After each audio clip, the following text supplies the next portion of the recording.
Барыңыздарга ассаламу алейкум. Сиздер Билге ТВ каналдасыздар. Достор, сиздер үчүн бизде бир сонун жаңылык бар. Аны видеобуздун жүрүшүндө билип аласыздар. Державалуу Орусия калкынын балдары мектепте кандай окушат жана кандай тамактанышат, деги эле кандай шарттар бар, кандай өзгөчөлүктөр каралган. Биз дал ушулар тууралуу Москва шаарындагы номер 745 мектепке барып, ал жактан толук маалыматка ээ болуп, жана ошондой эле 3 жылдан бери ал жакта окуп келе жаткан биздин Нурайым менен кыскача маек курганга жетиштик. Достор, мектептин кээ бир жерлеринде видео тартууга тыюу салынгандыктан биз тилекке каршы тарта албай калдык. Ошого байланыштуу биз бардык маалыматтарды оозеги жана чагылдырма сүрөттөр аркылуу силерге айтып бермекчибиз. Андыктан видеобузду сөзсүз аягына чейин көрүңүздөр. Биз видеобузду баштадык.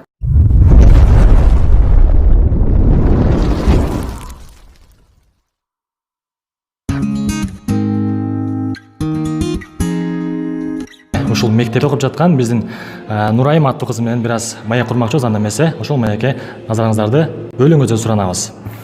Салам Нурайым, кандайсың? Жакшы. Окуулар жакшыбы? Ооба, жакшы. Сага алгачкы суроом. Сен бул жакта канчадан бери окуйсуң? Бияка 5-классымда келгем. Азыр 8-класс болсоң, демек 3 жыл окуп коюпсуң, э? Да. Жакшы. Биринчи жолу келгенде сенде орус тилин түшүнбөгөндүк болуп кыйынчылык болгонбу? Жок, орусчаны кичинекей менен билет элем. Азаматсың, анда жакшы. Сен Кыргызстанда окугансың, Кыргызстан мектебинде? Ошто окугам, Бишкекте окугам. Дагы бир суроо, ушул Кыргызстандагы окуулар менен бул жактагы окуунун кандай айырмасын сездиң? Кыргызстан окуусундай более ослабленный. Биякта пожестче все. Экзамены там каждый год. Может, экзаменами только отличается, так все так же. Жакшы. Анан дагы мени эң эле кызыктырган нерсе, силердин формаңар өзгөчө экен, военный. Бул жерде эмне? Ушундай военный ушундай неме барбы, ыкма? Да. У нас 7 класстан баштап кадетский класстар ачылат да. Желающийлер барат, ана государственная форма чыгарып берет. Ошо. Жакшы, азаматсың анда. Жакшы. Азыр окууларың кандай? Келечекке кандай план бар? Кыргызстанга барып окуйсуңбу? 11-класска чейин же бул жакта бүтөсүңбү? Биякта 11-де бүтүшүм мүмкүн. Ата-энең бул жактабы? Ооба. Ата-энең бул жактын жараны болушканбы? Бул жактын жаранында болгонбу, гражданин? Нет. Кыргызстан гражданствосун жүрөбүз. Кыргызстанды сагындыңбы негизи эле? Ооба, сагындым, 2 жылдан бери барып электим өзү. 2 жылдан бери, э? Да. Анда азаматсың ушул 2 жылдан бери барбай чыдап жүргөн.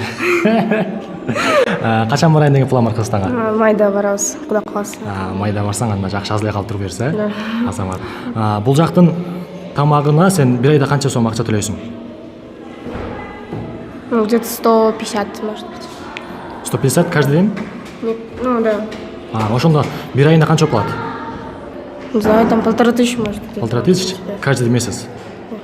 Кыргызстанда чай ичкен белең? Кыргызстан мектебинде чай ичип жүргөн белең? Да, начальный класста эле болчумун. Начальный класс бесплатно были.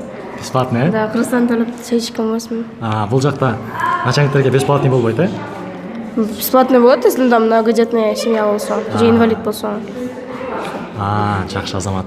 Негизи эле Кыргызстандын тамагына бул жактын тамагынын айырмасы барбы? Кандай болот? Кыргызстан тамагы көптөн бери челек начинает. Уже Кыргызстандын тамагын унутуп калдым дебейсиңби? Жакшы, мынакей достор, бүгүн биз дал ушул Орусия Москва жергесинде окуп жаткан биздин Нурайым аттуу кызы менен маек курдук кыскача. Анда эмесе Нурайымдын окууларын ийгилик каалайбыз. Биринчи өзгөчөлүгү бул жакта 7-класстан кийин кадетский класс ачылат.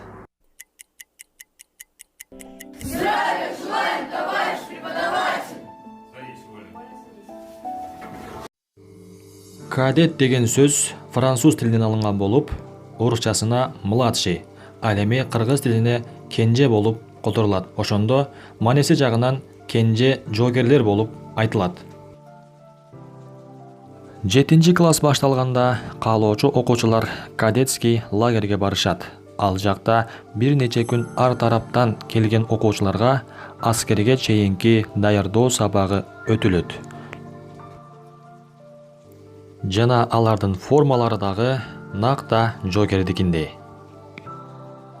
Бул лагердин максаты окуучуларды жашынан жоопкерчиликке жана патриоттуулукка, тактыга жана тазалыкка тарбиялоо. Лагерден келген соң формаларын чечип койбостон, мектептин күнүмдүк формасы катары кабыл алып, аны ар дайым кийип барышат жана олуттуу, жоопкерчиликтүү болушуп, өзүнүн кийинки класстарга үлгү болуп, алардын дагы ушул лагерге кызыгуусуна түрткү беришет. Ножницы для головы стричь. Ничего себе, давайте постригу. Подождите, или вес еще раз состригать. Да.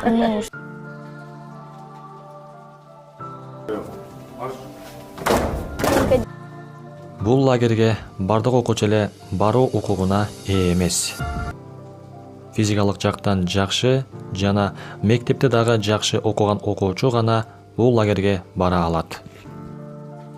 Бул жакта өтө көптөгөн нерселерди үйрөтүшөт. Жада калса окуучулар кыска секундтун ичинде куралды кадимкидей чачып жыйнап калышат. Ал эми лагердин аягында окуучулар кадимкидей ант беришип, кадет намына ээ болушат. Мына Россия бекеринен держава эмес экен. Көрсө, өз келечеги болгон жаштарын жаштайынан эле патриоттуулукка тарбиялайт экен. Жогоруда Нурайым айтып өткөндөй эле, бул жакта башталгыч класстарга бекер тамак берилбейт. Берилет, бирок көп балалуу же болбосо мүмкүнчүлүгү чектелген болсо гана. Бирок биздин Кыргызстаныбызда башталгыч класстарга бекер чай жана коржик берилет. Бул дагы биздин аз да болсо сыймыгыбыз десек болот. Анткени Москва шаарында башталгыч класстарга эч кандай бесплатный акысыз нерсе берилбейт, достор. Жакында эле мага бир эже айтып калды, менин балам Москвада 4-класста окуйт. Мен анын тамак ашы үчүн ай сайын 5000 рубль төлөп турам дейт. Менин балам тамак жейби, жебейби, мен муну берүүгө милдеттүүмүн дейт, достор. Бул жактагы меню Москва шаарындагы окуучулардын жей турган бир күндүк тамак ашынын тизмелери, достор. Таңкы тамагы 80 сомду түзөт, ал эми түштөнүүсү 163 сомду түзөт, достор. Эми эсептеп көрсөк, орто эсеп менен бир күндө 250 сомго жакындап калат экен, достор. Эгерде бир айда 24-23 күн окуу күн болгон болсо, күн сайын 250дөн тамактанат мектепте. Бирок чындыгында бул жакта тамак аябай көңүл бурушат. Качан чыккан, качан сактоо минут аяктайт, ошолорго аябай карап турат. Негизи эле мектепке келген бардык азык-түлүктөр күндө иштетилип бүтүлүүсү шарт. Же болбосо алардын баарын мусорго таштайт. Бирок ушул жагын карап туруп, биздин Кыргызстаныбыздагы берилген тамак ашка аябай сүйүнүп кетесиң. Анткени аз да болсо саз, эч кандай ашыкча чыгым же болбосо мындай ысырапчылык деген нерсе болбойт. Москва шаарындагы мектептерде ашкан тамакты канчалык болбосун баарын алар таштай беришет. Эгерде дин жагын карай турган болсок, мындай бир аят бар: жегиле, ичкиле, бирок исраф кылбагыла деген.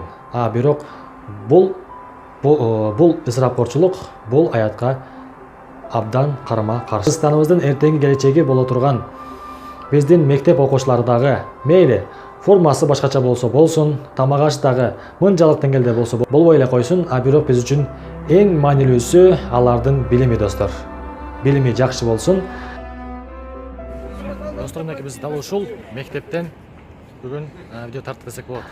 Айтканча, мен башында айтып өткөндөй эле, жаңылык, эгер байкаган болсоңуздар, биздин каналда алгачкы жолу аз да болсо интервью тартылды. Достор, колдоп коттап коюңуздар, биз дагы да болсо мындан ары интервьюларды тартып силерге алып чыкканга аракет жасайбыз. Жана ошондой эле комментарийга жазыңыздар. Биздин каналда дагы кандай видеолорду көргүңүздөр келет. Лайк басып, биздин каналга оң жактагы подписаться кнопкасын басып, жазылып кетүүнү унутпаңыздар, достор. Анда эмесе, келерки өтөрүн көрүшкөнчө сак аман туруңуздар.